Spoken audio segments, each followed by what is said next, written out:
नमस्कार. हे आहे थ्रोम्बोफोब ऑइंटमेंट.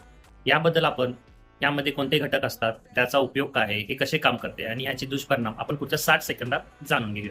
यामध्ये 2 घटक असतात. एक हेपॅरिन सोडियम आणि 2 बेन्झाइल निकोटिनेट. हेपॅरिन सोडियम हे अँटीकोॲग्युलंट आहे, जे रक्त पातळ करण्याचे काम करते आणि बेन्झाइल निकोटिनेट हे व्हासोडायलेटर आहे, हे रक्तवाहिन्या रुंद करण्याचे काम करते. उपयोग: जेव्हा त्वचेच्या अगदी खाली असलेल्या नसांमध्ये रक्ताची गाठ होऊन जेव्हा नसांना सूज येते आणि तीव्र वेदना होतात, तेव्हा हे प्रामुख्याने वापरले जाते. एखादा मार किंवा दुखापतीमुळे त्वचेच्या खाली रक्त जमा होऊन जो निळा जांभळा डाग पडतो, तो कमी करण्यासाठी सुद्धा हे मलम वापरले जाते.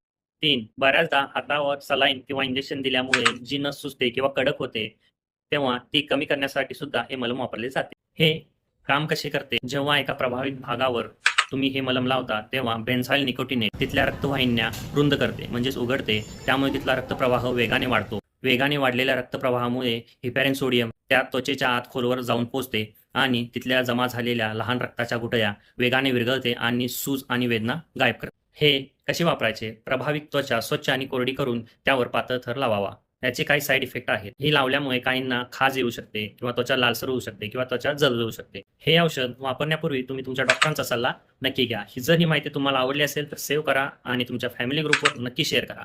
आणि अशाच इन्फॉर्मेशनसाठी राहुल मेडिकल जयसिंगपूर या पेजला फॉलो, शेअर, लाईक नक्की करा.